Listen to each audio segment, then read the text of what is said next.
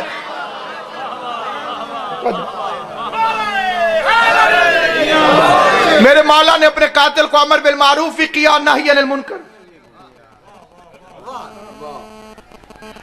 اور میں اب اپنے مومنین سے پوچھ رہا ہوں، ایک بندہ شیعہ نہیں ہو سکتا جو یہ کہے کہ علی کو پتہ نہیں تھا کہ آج میں نے شہید ہو جانا۔ علی کی بدخوں کو بھی پتا تھا، علی کے گھر کی کنڈی کو بھی پتا تھا، لیکن علی نے اس دن بھی مسجد نہیں چھوڑی۔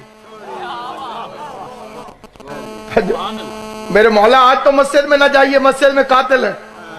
عجب نہیں علی جواب دے، میں قتل ہو سکتا ہوں، مسجد کو نہیں چھوڑ سکتا۔ تو جب اس کو پکڑ کر لے آئے، وہ بھی ایک بڑا دلچسپ وقت۔ اگر کسی کے بوڑھے باپ پر کوئی قاتلانہ حملہ کر دے اور جوان بیٹا پاس کھڑا ہو، تو جوان بیٹا کیا کرے گا؟ یہ کامن سا سوال ہے۔ باپ ہے سامنے، اس پر قاتلانہ حملہ ہو جائے، باپ زخمی ہو جائے، بیٹا جوان ہو، پاس کھڑا ہو، کیا کرے گا؟ دو میں سے ایک کام کرے گا۔ تیسرا اگر آپ کو کوئی پتا ہو تو مجھے بتا دیجیے، لیکن میرا دعویٰ ہے کہ تیسرا کام کوئی نہیں، دو میں سے ایک کام کرے گا۔ پہلا کام، بھاگتے قاتل کو پکڑے گا بدلے کے لیے، اسے کہتے ہیں جذبہ انتقام۔ اگر یہ نہ کرے گا پھر تڑپتے باپ کو اٹھائے گا، ہسپتال لے جائے، پٹی باندھے، پیار کرے، باپ کو اٹھائے، روئے۔ تیسرا کام کوئی نہیں، یا بھاگتے قاتل کو پکڑے یا تڑپتے باپ کو اٹھائے۔ ہم کیوں اس گھر کو مانتے ہیں کہ جان کی بھی پرواہ نہیں اور اس خاندان کی محبت ہے۔ 19 رمضان کو علی جیسا باپ زخمی ہوا، حسن نے نہ قاتل کو پکڑا نہ باپ کو اٹھایا، بلکہ باپ کے خون بھرے مصلی پہ سر رکھ کے کہا سبحان ربی العالی و بحمدہ۔ یہ ہے اس گھرانے کا کردار اور اس گھرانے کی سیرت۔ لوگوں نے قاتل کو پکڑا، علی کے پاس لے آئے۔ آپ کو معلوم ہے آپ کے مولا نے اس سے کیا فکر کہا؟ میں تیرا اچھا امام نہیں تھا؟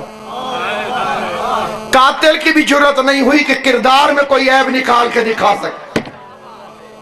امام حسن نے جودہ سے پوچھا کیا میں تیرا اچھا امام نہیں تھا؟ اس فکرے کا مطلب کیا؟ اس فکرے کا مطلب یہ ہے کہ اپنے قاتل سے اپنے کردار کی گواہی لے رہے ہیں، قاتلوں سے کردار کی گواہی لے رہے ہیں۔ اب وہ پریشان کہ قیدی ہے لیکن سلوات بھیجتے ہیں لوگ، اس میں بادشاہ ہوں لیکن لعنت بھیجتے ہیں مجھے۔ اس نے ایک فاحشہ عورت بلوائی تاکہ اس کے ذریعے امام پر الزام لگا۔ شاید شیطان نے اپنے مریدوں کو یہ سمجھایا ہوا کہ آل محمد کا مقابلہ کرنا ہو تو کسی عورت کا سہارا ضرور لیتے ہیں۔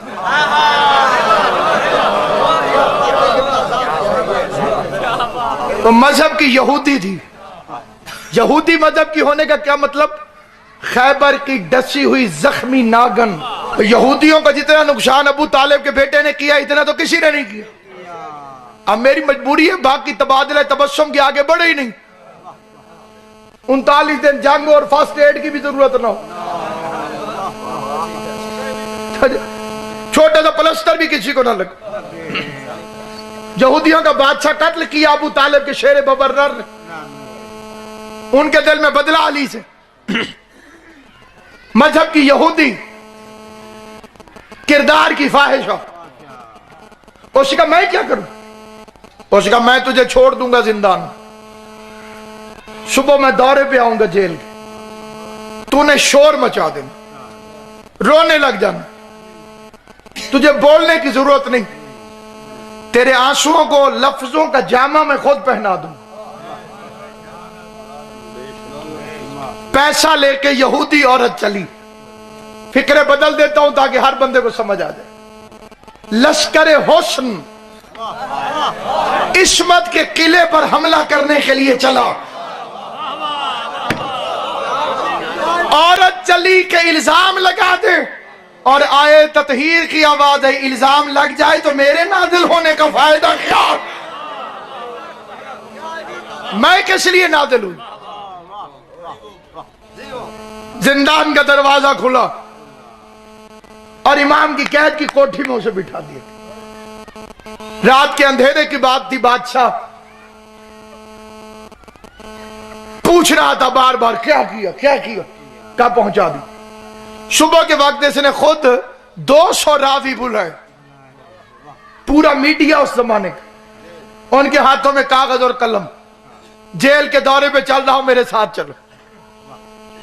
مقصد اس کا یہ کہ شیعوں کے امام کو بدنام کر، امام کے زندان کی طرف آئے، اشارے کرتا رہا، اندر سے کوئی باہر نہیں نکلا، پھر دروازہ کھٹکھٹایا۔ آپ کو یاد ہے جیسے کھانسنے پہ وہ مردہ نہیں اٹھا تھا جسے علی کے سامنے لائے تھے، اب اس کی خواہش تھی کہ پروگرام کے مطابق اس نے کھانسی پہ باہر نکلنا، کھانسی پہ وہ نکلی نہیں، مجبوراً بادشاہ صاحب صحافیوں سمیت راویوں سمیت اندر آ گئے۔ روزہ زندان کھلا، 200 آدمیوں نے دیکھ کے لکھا کہ قید خانے میں رات ایک عبادت گزار تھا، جنہیں سمجھ آ گئی ہے امام حسین تمہیں ہمیشہ سلامت رکھے، رات ایک عبادت گزار تھا، آج وہ فاحشہ عورت بھی سجدے میں جھکی ہوئی ہے، ایک طرف مولا سلامت رکھے، ایک طرف امام سجدے میں ہے، دوسری طرف کنیز سجدے میں ہے، ایک طرف امام سجدے میں ہے، ایک طرف کنیز سجدے میں۔ میں فکرہ کہنا چاہتا ہوں، عصمت پہ یوسف نبی کے بھی حملہ ہوا تھا، لیکن یوسف اپنے آپ کو بچا گیا، زلیخا کو اپنے جیسا نہ بچا سکا، لیکن کیا کہنے شان امامت کے کہ امام نے کردار بھی بدل دیا، نصیب بھی بدل دیا۔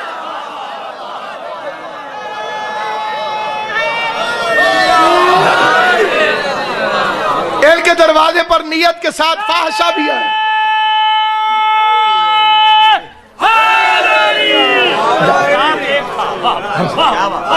دو عبادت گزار، بادشاہ کو آگ لگ گئی، کوشش کرتا تھا کہ یہ منظر کوئی اور نہ دیکھے، لیکن 200 بندے خود بلوا بیٹھا تھا۔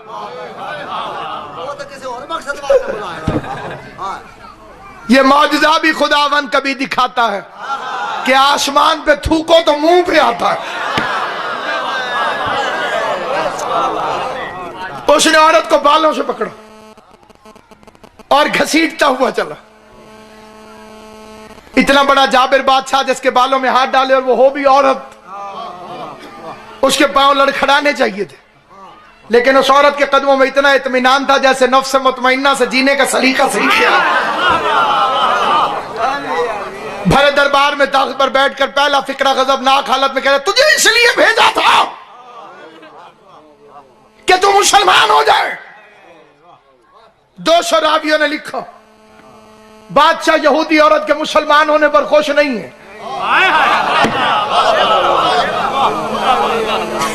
تاریخ نے اس کا مذہب لکھوا دیا کہ یہ یہودی عورت کے مسلمان ہونے پہ راضی نہیں۔ اس نے اگلا فقرہ کہا سن، عورت کے منہ سے نکلا ہوا سن، دربار میں وہ سناٹا کر گیا جیسے لب اعجاز سے کون نکلا۔ اور اس نے جو فقرہ کہا ہے وہ تاریخ دانوں نے لکھا اور کائنات تک وہ بادشاہ کے کردار کو بتا گیا۔ عورت دیکھ کے کہنے لگی بادشاہ تو اس قیدی کو اپنے جیسا سمجھتا ہے کیا؟ تو اس کے کردار کو اپنے جیسا سمجھتا؟ میں ساری رات اپنی آنکھوں سے دیکھتی رہی، جب وہ سجدے میں سر رکھ کے کہتا تھا یا رب، تو عرش سے جواب آتا تھا لبیک لبیک۔